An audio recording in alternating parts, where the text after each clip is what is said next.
From your favorite source for Chicago White Sox talk, delivering news, interviews, analysis, and more. This is the Sox Machine Podcast with your hosts, Jim Margulis and Josh Nelson. Welcome to a new episode of Sox Machine Live.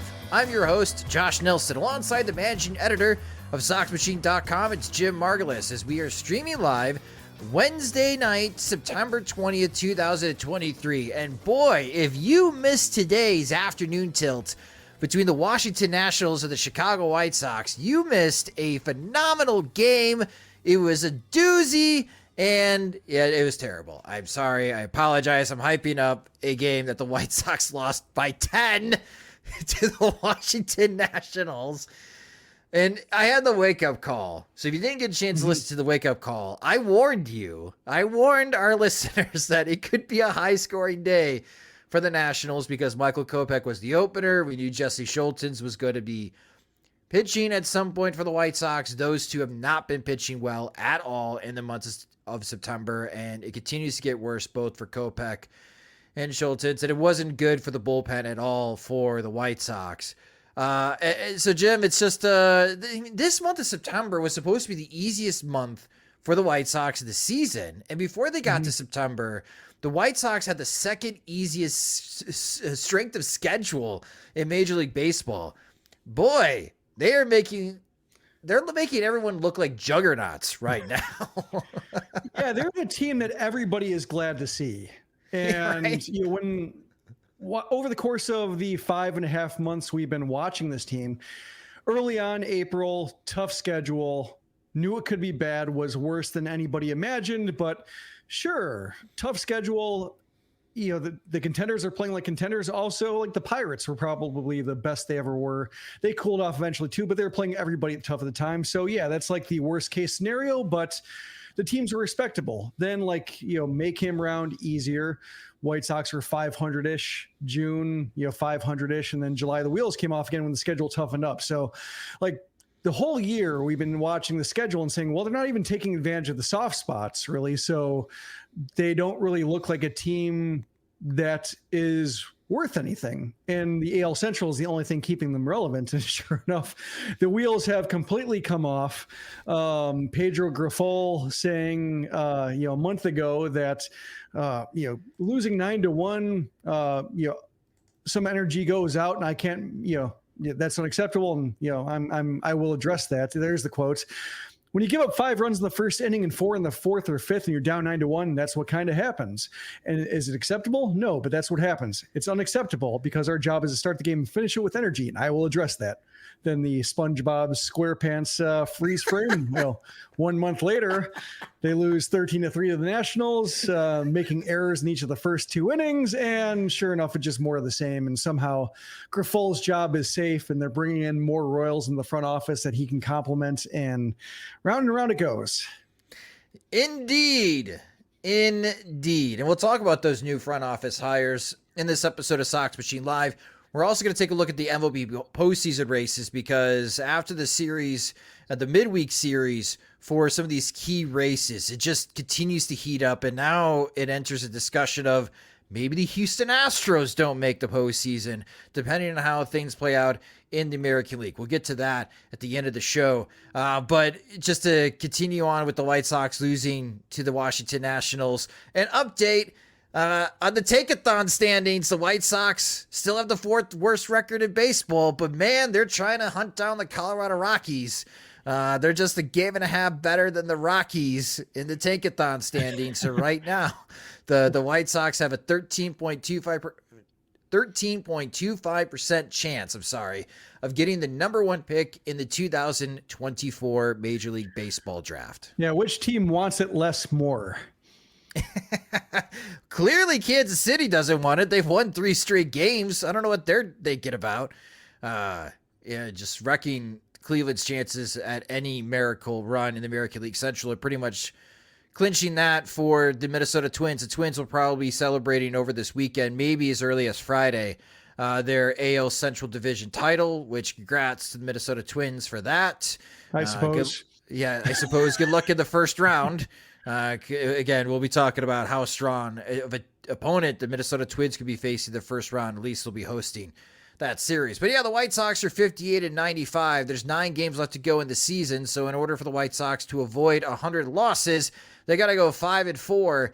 And they have their last road series of the season at Fenway Park against Boston before coming home to face the Arizona Diamondbacks and the San Diego Padres. So I don't like the White Sox chances, Jim, of avoiding 100 losses. We might finally say after the 2018 season where they finished 62-100, that was the worst season in our lifetime for the Chicago White Sox. The first time they had lost 100 games since the 1970s. Well, now we could say the 2023 season, officially win-loss record-wise, could be worse than the 2018 season and take over as the worst season of our lifetime, win-loss wise. Yeah, and I mean, I want them to lose 100 games just because at this point, like, if they somehow manage to lose 99 wouldn't represent how bad it felt watching the team. Yeah. Like, I want to see 103, 104 at this point, just so, when you like, kind of like, I guess the opposite argument, or I guess when it comes to a fun argument, like Minnie Minoso going to the Hall of Fame, like, Minnie Minoso didn't need to be a Hall of Famer to validate everything he did in the game, but it's just very convenient to say, like, Minnie Minoso is a Hall of Famer. And then people can take that for granted to a certain extent and say, like, yeah, he must have been a great player. And then you don't have to do as much work explaining, like, how great he was. You can just have fun in doing it versus feeling like he's, getting the shaft somehow. In this case, the inverse situation, like, I want them to lose 103, 104 games just so you can look at the standings and say, yeah, that team was as bad, if not worse, than their record, watching it in real time. Extremely unlikable. And like the 62-100 team, like, that was bad baseball, but it was rebuilding. It was expected. They'd sold off, or they traded all their players the year before. So like the 2017 record was inflated by like having Jose Quintana around, having Todd Frazier around. And then eventually when those guys, were departed, traded, that team's record took a nosedive and it continued into 2018, but they still played hard. Like, this team is just mailing it in. And yes, like, it's kind of funny because, like, the thought process with some people saying, well, maybe, Getz wants to give Pedro Grifol a vote of confidence just so the team doesn't abandon him. And what has happened? The team has basically abandoned him. So, like, either way, there isn't a whole lot of fire being generated by the unfired manager. Yeah, again, we're bringing this quote up for those that just joined us in the live stream on YouTube, and for those listening to the podcast. It was just a month ago that the White Sox got their butt kicked, and Pedro Grifol was going to address that. A month later, it's worse. I mean, it was such a terrible watch. Like, that game really defines Sox Machine. We watch the White Sox so you don't have to. And I know it's just joking around on social media, be like, wow, you guys are missing a great one. No, you weren't. Like, the failed rundown of the first inning. Oh gosh. It just collapsed on itself. They couldn't get anyone out. It was like 4-1 in the second inning. And then they give up a grand slam. And it's like, all right, well, enjoy your Wednesday afternoon. If you're working, don't even bother checking the White Sox score. It's suddenly not going to get any better. And, the best thing about the White Sox game was that when it came to like the Bears news that was concurrently unfolding, I did not know that because like I was putting my son down for a nap. I was getting lunch. I was watching the game on TV. Wasn't really following on Twitter or anything. Just had the game on kind of in the background as I was going in and out of the room. And so like, as I was getting ready to shut down from the game and write the recap, all of a sudden I opened Twitter just to see if there are any quotes or anything I need to see going into the recap. And all of a sudden I see all the Bears news. So I think that was the one benefit of the White Sox playing. Although I think, I saw that John Greenberg was saying like that ESPN 1000 should have ditched the White Sox game just for the ratings of covering the Bears because they just had to tolerate the White Sox being on the airwaves while 670 score is just basically live streaming this mess and all the rumors running around it. It was it was I guess the Bears might have benefited a little bit, but that doesn't really benefit the White Sox at all, losing the way that they did. Yeah, I mean, John Greenberg's right. ESPN should have been like, and we're done with this. We got breaking news out of Hallis Hall. Yeah. Or we have technical difficulties with the truck at the ballpark. We can't hear you. Yeah. Oh, sorry, folks. We're going to have to cut the feed from Washington, D.C. Yeah. What else is in the news? Oh, this is interesting. Yeah. Chaos at Hallis Hall. The Bears news, just quickly touching on that, was like that crazy week we had to cover for the White Sox consolidated to one day. Well, it's like the April White Sox in terms of quality of play with the White Sox week from hell around it. Like, that's just what, it struck me as like they're 0-2, but it feels like the worst possible start they can't possibly recover from. It's like you can't lose a division or you can't win a division in April, but you can lose it. Right. Bears like you can't win the division in week 2, but you can lose it. Like that's kind of how it feels. I don't think that's a trope in football, but it certainly feels that way with just how everything is going into the toilet. No, it is a thing.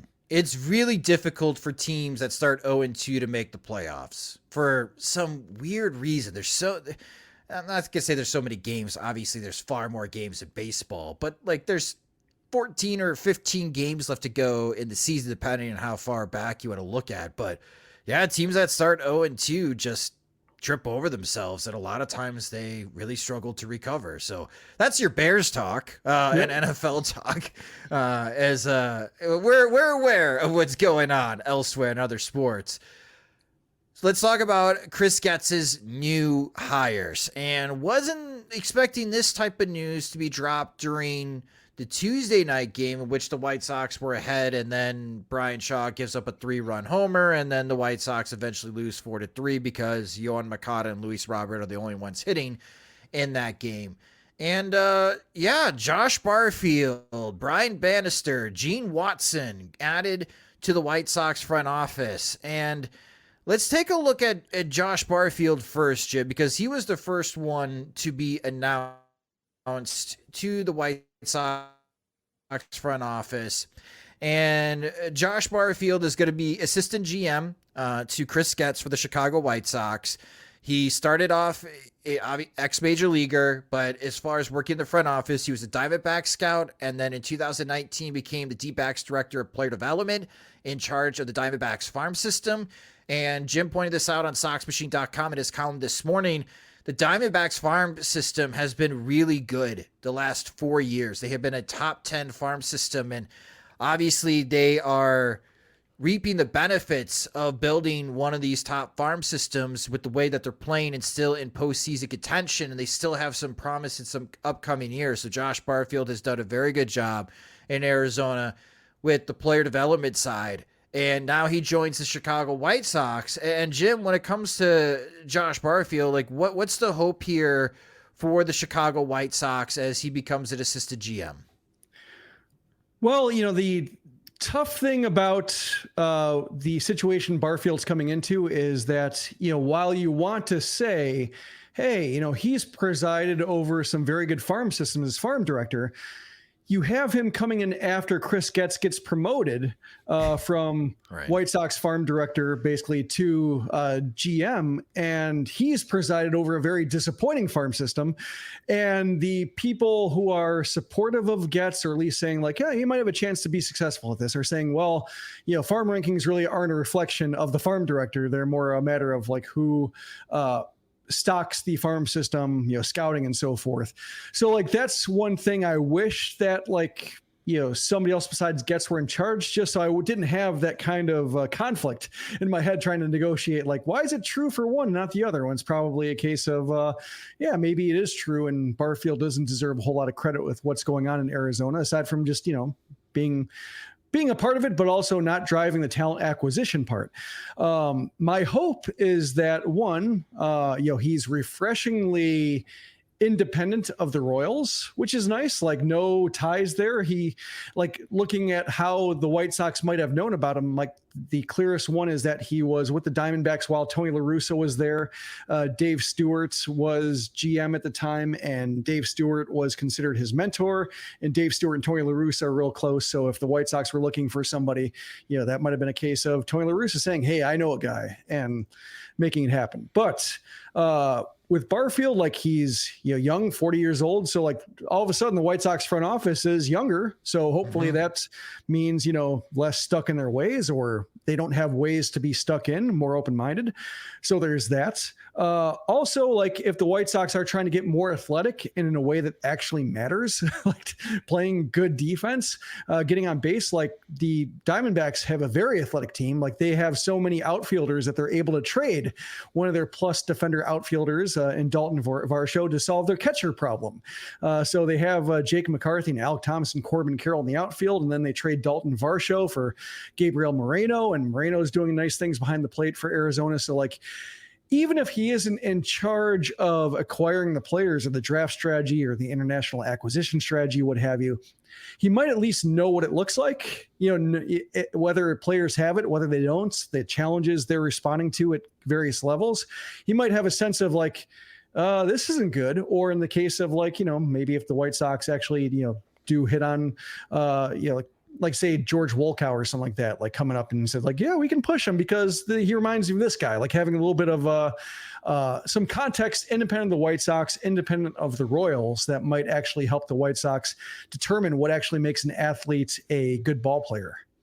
Yeah, really good points, Jim. And unlike the draft front, feeding into the farm system, I'm assuming Josh Barfield is going to be making that next step, not just paying attention and scouting your own system and providing recommendations or game plans for these players to develop into major leaguers. Now for Barfield himself, taking this new job as assistant GM, acquiring those types of players. And it makes me wonder what kind of relationship that he could have with Mike Shirley, because Mike Shirley is responsible as the director of amateur scouting to be drafting these future athletes to be added into the White Sox farm system. And looking at the White Sox farm system, there are some athletes, Jim, but there's not a ton of athletes because the White Sox were aiming the last decade for more polished players, with the exception of like Colson Montgomery, who was an athletic prep shortstop that they took in the first round and is their best prospect right now. But they kind of moved away from the prep direction, even after drafting Noah Schultz, which you talk to a lot of people who cover as far as farm rankings across baseball, and they like Noah Schultz to be the second best prospect for the White Sox. They went the Jacob Gonzalez route because he's a polished college player. But as soon as Rick Hahn and Kenny Williams leave, then you hear the rumors that you didn't really know who was actually in charge of the draft room. If Kenny Williams walks in and decides we're taking this guy, well, then you're taking that guy. Like all the work that Mike Shirley may have done goes out the window. The guy that he actually prefers is not who they actually take. And so is life as a director of amateur scouting under Kenny Williams and Rick Hahn. That's why there's been so much shuffling over the 10 years that we've been podcasting together. Or Jeremy Haber, as Keith Law mentioned. Or Jeremy Haber randomly involved. And how will Barfield relate to Jeremy Haber is the question I have. In terms of like assistant GM, is one over the other? Is Haber still around? That sort of thing. Right. Haber's more of a contract guy, but unless he was a contract guy masquerading as somebody who knew something as talent, which, maybe the White Sox did because they were so confused as decision makers. So, with the White Sox stressing Chris Getz as like the single decision maker, hopefully, his deputies underneath him are also like allocated in a way that makes their divisions and their departments very clear. So with Barfield, I think he's more, I would say, into the future. I'm assuming here the future of acquiring more athletic players, feeding into the farm system, putting in well-placed development plans to take these athletic players and transform them into major leaguers. That is my assumption based on his past experience with the Arizona Diamondbacks, and also another hire that the White Sox made. We'll get to him in a moment. But you listed this next hire in Brian Bannister, the son of former White Sox pitcher Floyd Bannister, as the most interesting of the three hires, as Brian Bannister becomes the director of pitching for the Chicago White Sox. And this is not a new role for Brian Bannister. And he was one of the first ones in Major League Baseball, as when Dave Dombrowski was running the Boston Red Sox, gave Brian Bannister the role of director of pitching development with the Boston Red Sox, and eventually got to a VP role within the Boston Red Sox. And then he took over the same type of role with the San Francisco Giants starting the 2020 season all the way through the present, before now joining the Chicago White Sox as the director of pitching development. And in the book, The MVP Machine, which I have it right here on the desk as I was reading as far as the chapter, The Conduit, there's a chapter featured on Bannister's early work with the Boston Red Sox, and specifically with Rich Hill. And at that time, it was revolutionary, taking TrackMan data in 2016, this brand new technology, sitting down with the veteran and convincing the veteran, you need to pitch differently, you need to throw your curveball more. And 7 years later, Rich Hill is still pitching in the major leagues, Jim, taking that advice and taking the adjustment that Brian Bannister had him do. And Hill is still in the majors. And one thing that I noticed in MLB Network in a past interview was last year is that Bannister really focuses on being ahead of the curve and implementing changes with the pitchers, plan of attacks that no one else is doing. He never wanted to play catch up, especially with the Boston Red Sox and the San Francisco Giants. They wanted to set the standard. And we've been talking about this again, 10 years podcasting together. It's always felt like the Chicago White Sox are trying to catch up with everybody else in Major League Baseball. Now with this hire, maybe it's an opportunity that the White Sox not only catch up, but they could set new trends with Bannister in the fold. Yeah, it's like they're trying to catch up to where teams were, and they have their heads down. They get there and realize, like, oh, we're 5 years behind again because these trends have moved on. Bannister is like, I'm like going back to his playing days when he was at the Royals. He was one of the first players who like was conversant in Pitch FX and really dug into what he was doing. Him and Zach Greinke were, Zach Greinke was very arm talented, whereas Bannister, his fastball was like 88. And so like they both approached it in different ways. Greinke like using it to get the most out of his super talent, and Bannister using it to try to just get by. And he had like 5 years in the majors, which is probably 5 years more, at least 4 years more than he probably should have in another organization where he was never introduced to, what he was doing and what made him possibly passable as a pitcher. So he's had a long run in this, and he's been an evangelist. And the White Sox have had somebody like him in the farm system with Everett Teaford, being that former player who really enjoyed this, digging into numbers himself and enjoys passing it along, like Danny Farquhar talking to him. Like I was asking him about when he was a player and he was considered a future pitching coach. I said, it's one thing to say that, but then it's another thing to actually be responsible or have a say in the careers of other people. It's one thing just as a colleague to say hey, try throwing a curveball this way. And then another thing to say hey, you should throw this more because it's going to, change your results, and you need buy-in. He said buy-in is a lot easier than it was when he was a player, just because the numbers speak for themselves and everybody knows at least a little bit about analytics, being fastball moving up, spin rates, kind of breaks and such that they need to accomplish on their pitches, tunneling and so forth. Everybody's conversant to a certain degree to where it's no longer a real task to try to convince people to win them over on pitching counterintuitively. The numbers say what they say, and if the results say what they say in terms of a pitcher underachieving with what he has, they tend to be pretty open-minded. So Bannister doesn't really have to reinvent anything here at the White Sox, or I don't think he needs to change course too much. It's just probably more of a matter of the White Sox have always been very top down. Don Cooper was the guy when it came to setting the agenda for the entire organization, and who even amateur scouting and pro scouting acquired to bring into the system. Who could Don Cooper teach a cutter to, was mainly the way they acquired guys. And then with Ethan Katz, I think it's similar, maybe a little bit more collaborative Katz doesn't seem to be the kind of personality that Cooper was, but still, like, nobody is above Katz telling him what to do. And if Katz is going to keep his job, and I assume he is, just because like Bannister and Katz overlapped for a year in San Francisco. Bannister was the director of pitching development. Katz was the assistant pitching coach. So I imagine they, know each other to a certain degree and have worked with each other before and maybe enjoyed working with each other. Maybe Katz gets more taken off his plate and is more about just managing the pitchers he has on, the 13-man staff, or maybe like the 15-man staff if they have a couple guys shuttling up and down. And Bannister is more or less the guy who says, like, I'm going to worry about everybody else, and I'm going to be setting the to-do list or the plans of attack for the pitchers we just got.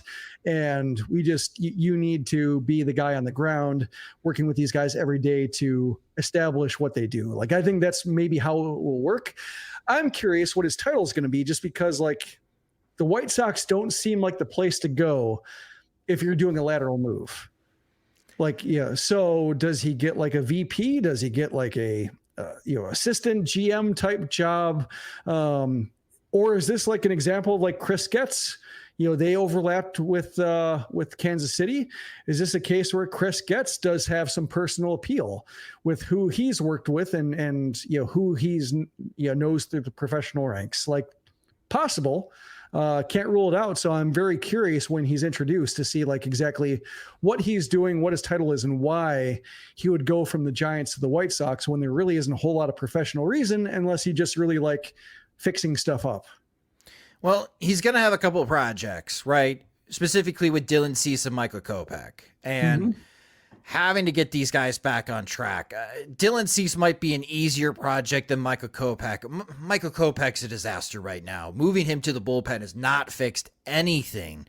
If anything, it's made matters worse, and now I don't know what you do with Michael Kopech. So out of these hires, I am excited to see what Bannister does bring into the fold. There's a lot of work to be done for the White Sox on the pitching front.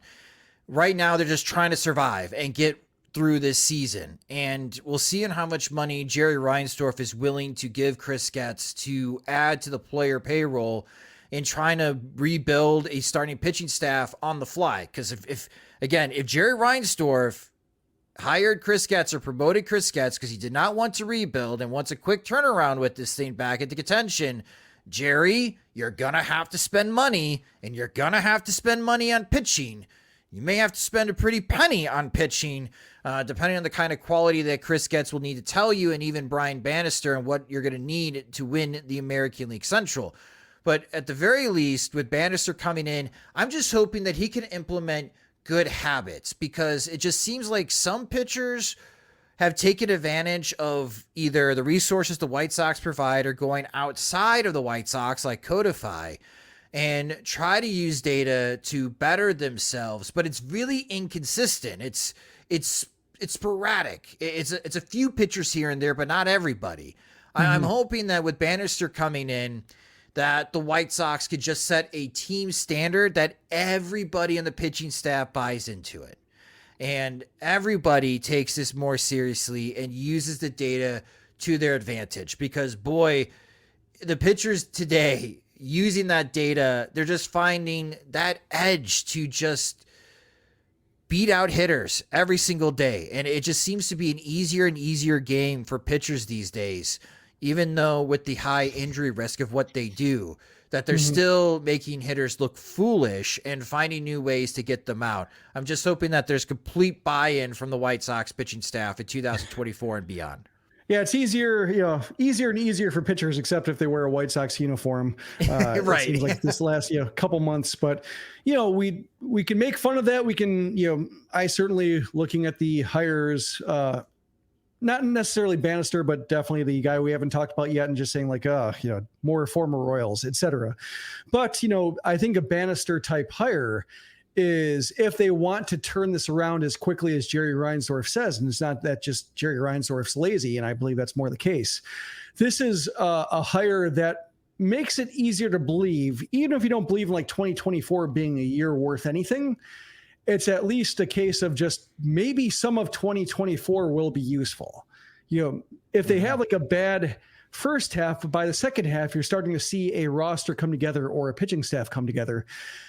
That makes more sense to me than saying like, 2024 is going to be a year we can compete. But if they can make something out of it and get a head start, and here's where case where Barfield, lump him in with just trying to get like the Brian Ramos, Colson Montgomery tier of prospects involved in the 26-man roster somehow by year's end, I could see a case where like these hires help 2024, even if it's not like a miracle turnaround that results in October baseball.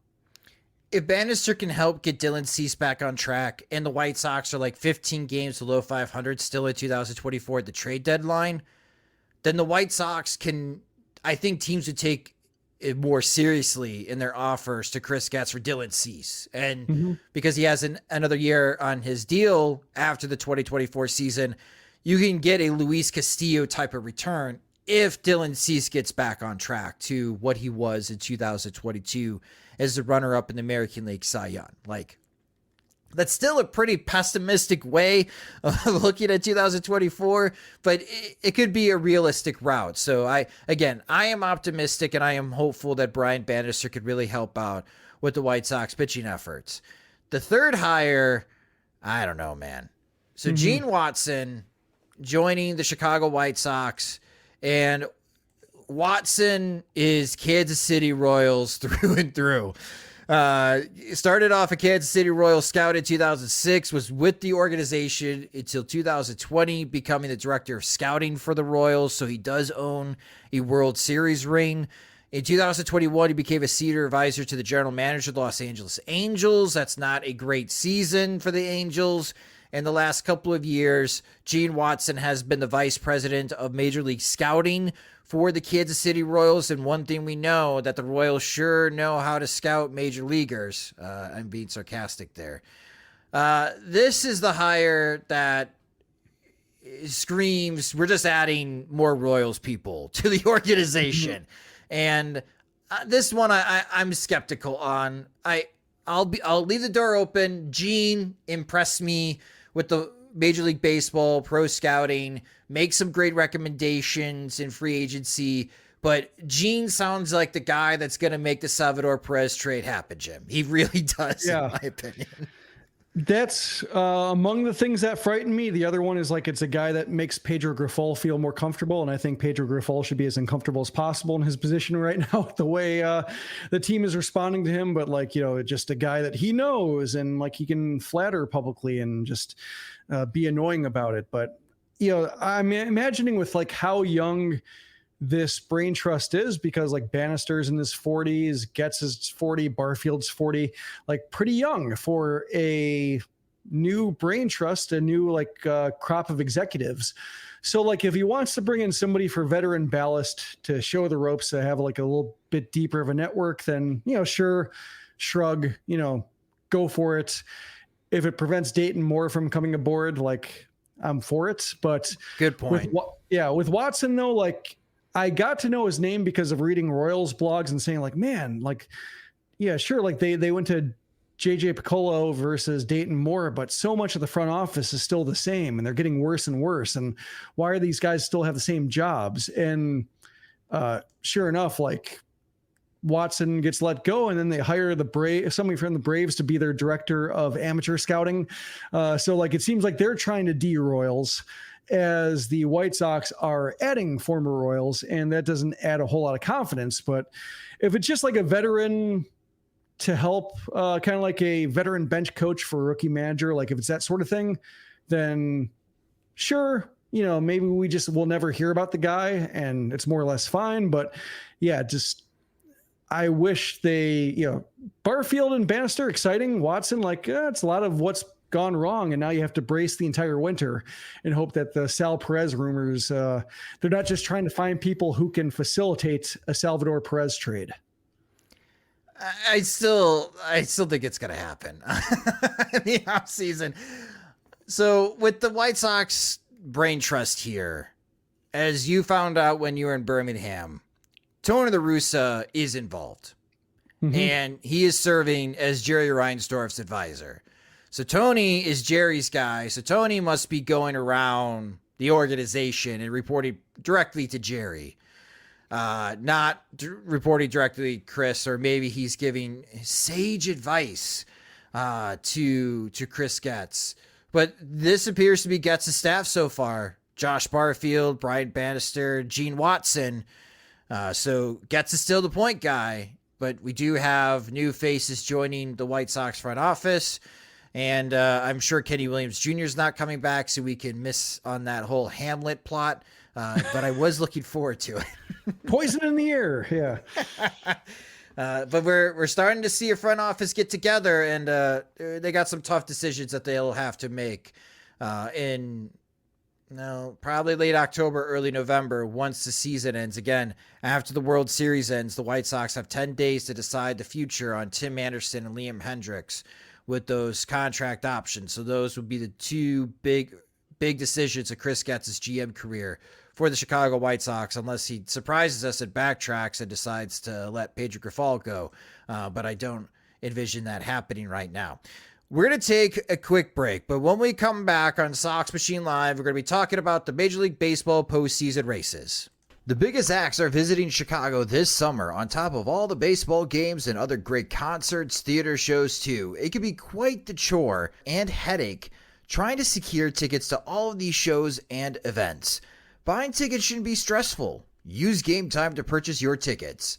Game Time is the fast and easy way to buy tickets for sports, music, comedy, theater near you. They've got killer deals on last-minute tickets, and their best price guarantee helps eliminate stressing over tickets. If you find tickets in the same section or even row for less, Game Time will credit you 110% of the difference. That's why Game Time is the fastest growing ticketing app in the country. Download the Game Time app, create your account, and get $20 off your first purchase using our promo code SOXMACHINE. Terms and conditions apply. Again, create an account and use our promo code SOXMACHINE for $20 off your first ticket purchase. Game Time. Last minute tickets, lowest prices, guaranteed. Back to Sox Machine Live. All right, talking about the MLB postseason races, and keeping an eye on the scores right now as we are streaming live. The game at Wrigley Field between the Pirates and Cubs is insane. The Pirates are up 8-1. That score is now 11-7. As we're keeping an eye on what's going on at Wrigley Field, and just bring as far as the updates and the standings. And let's start in the American League West here, Jim, when it comes to the postseason races. We talked about this in the last episode of just how intriguing the American League West has been. And boy, Baltimore went into Houston and almost swept the Astros. They were up 1-0 going to the 8th inning, but the Astros scored a run in the 8th, and they walked off the Baltimore Orioles to salvage at least one win against Baltimore. But the Orioles, very impressive going to Houston and winning that series. And looking at the American League West now, it is very tight. Houston only has a half-game lead over Seattle and Texas. And as I mentioned at the beginning part of the show, if the Houston Astros don't win the American League West, and it ends up being like Seattle and Texas tied in winning the division or sharing the division title, and the Toronto Blue Jays continue to keep pace of where they're at, all of a sudden it is possible that the Houston Astros don't make the postseason. So it's a tricky situation for the Astros right now, but there's good news for the Astros. This weekend, Texas and Seattle play against each other in Arlington. So that'll help out the Astros as they get to face the Kansas City Royals. So great timing on that part for the Houston Astros. But the American League West, Jim, again, Baltimore played great baseball, winning that series. Very impressive. But Texas is taking care of business against the Boston Red Sox. Seattle took care of business against the Oakland Athletics. Very tight in going into the second to last weekend and last week of the season. Well, the Mariners have the definition of controlling their destiny, because when you look at their last 3 series, they play the Rangers, the Astros, and the Rangers. So basically their entire fate is in their hands, which is going to be like white knuckle baseball for, because I'm looking at the Astros have the Royals, as you mentioned. The Rangers have the Angels for 3 games. So like each of them has a respite of a series, potentially a trap series, if you believe in that. Whereas the Mariners just have to basically gun it for 10 days straight to wrap up their season. So I'm really looking forward to following Mariners writers, Mariners bloggers, Mariners podcasters, just the wave of emotions they're going to be riding, because like theoretically, like if they, those first 6 games go great for them, all of a sudden, like the standings could look drastically different. So that's why I think what they're a fascinating part of this whole discussion is just how much they can directly impact their final weekend of the season. And then again, bringing up the point about the Houston Astros and the situation in the American League. And this is what the American League wildcard looks like. Now, the Tampa Bay Rays are 2 games back of Baltimore. They're 93-59. They would be the 4th seed.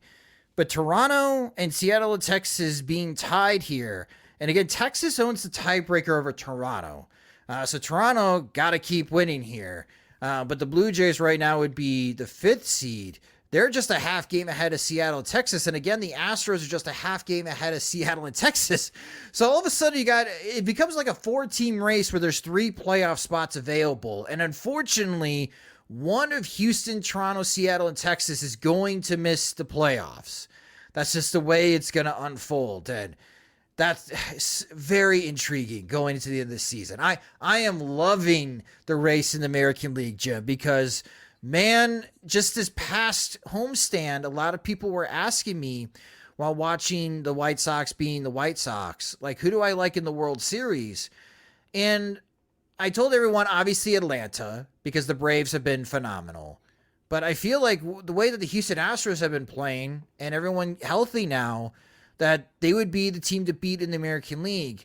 It'd be funny at the end of the season if the Astros don't make it and they lose out on a tiebreaker or they fall 1 game short of making the MLB postseason. Like, that's how tight and exciting this race is. Yeah, you said, like, unfortunately. I say fortunately, like, a good team will be on the outside looking in. Not necessarily the Astros, but just the way I look at the postseason is like kind of like people look at the Hall of Fame, like it's only as good as the best person out of it. And it's kind of the same thing with the postseason. Like it's only, a postseason field's only as good as the best team that didn't make it. And if the Astros don't make it, like that's a very good, proven, venerable team that wasn't good enough to get in. So that means the rest of the field, Minnesota aside, I would say, is, among the best teams in baseball. And that's what you want to see. Yeah, we had this conversation earlier this season about the postseason races and maybe making adjustments to the division structure. But then that was the whole conversation of, people in New York or Boston are going to scream if they have a better record than the team that won the American League Central, but they missed the playoffs. Well, not the case. It's probably going to be someone in Houston, Seattle, Toronto, or Texas that'll be screaming that their team was better than the Minnesota Twins, but they'll be sitting at home while the Twins will be hosting a playoff series. That's just how the cookie crumbles. And speaking of cookies crumbling, let's take a look at the National League. And Arizona is just red hot right now. They have won 5 straight games. They are the 5th seed. We talked about this in the last episode. We like the Diamondbacks to make the playoffs, Jim. The Phillies are at 83-69. That's just a 2.5 game difference between Arizona and Philadelphia. I don't think there's enough games for Arizona to chase down the Phillies, but it's a lot closer than it was a week ago. The Chicago Cubs would be the 6th seed. Now, again, this is before tonight's game against the Pirates. The Cubs are currently down by 4. So for those that are watching this later, if the Cubs don't come back and beat the Pirates, the Cubs would be tied with the Marlins. Again, the Marlins own the tiebreaker over the Chicago Cubs. So if the Cubs do not win tonight, even though they have the same record as the Marlins, this would flip in the wild card standings. The Marlins would be the 6th seed, and the Cubs would be on the outside looking in. And Cincinnati has lost the last 2 games. They're a 1.5 games back. They're 79-75. And when you have such few games remaining to go, you want to continue to try to be within 2 games to give yourself a fighting chance. So it's going to be tough for the Cincinnati Reds as they lose their series to the Minnesota Twins. And some bad news tonight in the Marlins game and the Mets game. Jake Burger, it appears that he may have been injured with a right quad injury as far as tightness is concerned. That's what it looks like on video. And that would be a huge bummer, because we talked about in our last episode on how Jake Burger's become like a hero for the Miami Marlins as he's joined that ball club. And for the Marlins to lose someone like Jake Burger, that could really impact the race, and that could be good news for the Chicago Cubs. But the White Sox here next week, when they come back home, they're going to be facing the Arizona Diamondbacks. So I guess the White Sox could play either spoiler or clincher for the Diamondbacks. Like, that's the way it could really unfold after this weekend, Jim. Well, I was thinking like spoiler for the Cubs, the way that they rolled over for the Brewers, like kind of same thing of just like, whatever, makes, the chance of no postseason baseball in Chicago more likely is the path we're going to choose. And so like, I could see them being like, just let's lose all 3 games by combined score of like 25-4, which seems like, here's hoping in a way, just, to meet my 104 loss demand of just making the standings look as bad as the team was. Go Diamondbacks in that regard. But if Burger is out, because we talked about it last week, like Burger providing the power that the Marlins sorely lacked, and, getting by with the run differential that they have, and just eking out games with a pretty deep rotation and a good bullpen that's better than their name suggests. And if Burger's out, like that balance would seem to be thrown off. So that would be a good news for the Cubs. And watching like Joey Votto talking about like this season and what it's been like playing with this team. Now I'm kind of invested in the Reds a little bit. If Burger's going to be out, it's been like, I've always liked Joey Votto. Wouldn't mind seeing him get to the postseason with this team, like being like the elder statesman of a otherwise young and exciting team, and see him get in the postseason one more time. Yeah, again, the Reds are a game and a half back, but they do own the tiebreaker again over the Chicago Cubs. And if you missed our last episode, the Chicago Cubs own 0 tiebreakers in this wild card race. So looking at, again, the National League wild card standings, the Cubs do not have a tiebreaker over the Diamondbacks.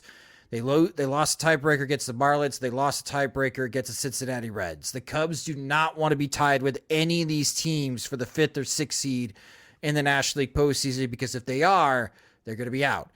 So tough situation for the Chicago Cubs as they have lost 7 of their last 10 games. And again, they're currently losing to the Pittsburgh Pirates, a game that Justin Steele started, 11-7 as that goes into the 7th inning. It's going to be a very fun weekend of Major League Baseball. Again, I know that the craziness with the National Football League, and there's some big games going on in college football as well for many Chicagoans. You got Ohio State against Notre Dame this weekend in South Bend, Indiana. I know it's football season, but keep an eye on what's happening this weekend in the baseball postseason races. It was a fantastic series against between the Orioles and Astros. I buy into the Orioles now. I made a foolish, possibly a little drunk bet in November, Jim, 40-1 for the Orioles to win the World Series.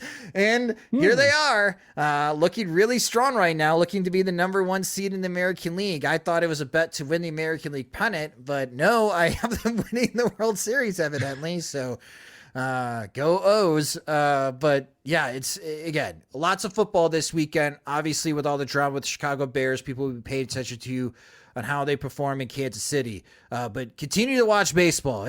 The races are awesome, and we just have 9-10 games left to go in this season. Yeah, just get to October. Get the White Sox out of the way, and you might like baseball again. Yeah, absolutely. And I'm planning on hosting some watch parties on Playback because I need a cleanse, I need to watch other baseball. I need to watch good baseball to get this bad taste out of my mouth, because again, we love this sport. We love this league. Some very exciting races are going on. I'm not letting the White Sox spoil my attitude towards what's going on elsewhere in Major League Baseball. If anything, it's enhancing it, because it's like, well, the White Sox are down by 10, flip it over to a game that matters. Yeah, and a lot of games matter, so exactly. It's enjoyable. Exactly. Well, that will do it for this episode of Sox Machine Live. Thank you to all those that watched along with us in our live stream on youtube.com/Sox Machine. And if this is the first time you're watching Sox Machine Live or any video on our YouTube channel, please subscribe to our YouTube channel at youtube.com/Sox Machine. You can also hit the like button as well on the stream. That helps us out. You can follow us on social media. We're at Sox Machine across all the platforms. You could also follow me there as well at SoxMachine_Josh. The audio version of Sox Machine Live is uploaded into our podcast feed, which you can subscribe to the Sox Machine podcast wherever you listen to podcasts such as Spotify and Apple Music. If you enjoy our work and you want more, you can get more by becoming a Patreon supporter at patreon.com/Sox Machine, where our Patreon supporters get exclusive content, and they also receive ad-free versions of both the podcast and the website. Monthly plans start at $2, or you can save with an annual subscription. Again, sign up at patreon.com/Sox Machine. Sox Machine Live is a production of SoxMachine.com. You're on for all things Chicago White Sox baseball and part of the Blue Wire Podcast Network. Alongside Jim Margulis, I'm Josh Nelson. Thanks for watching and listening.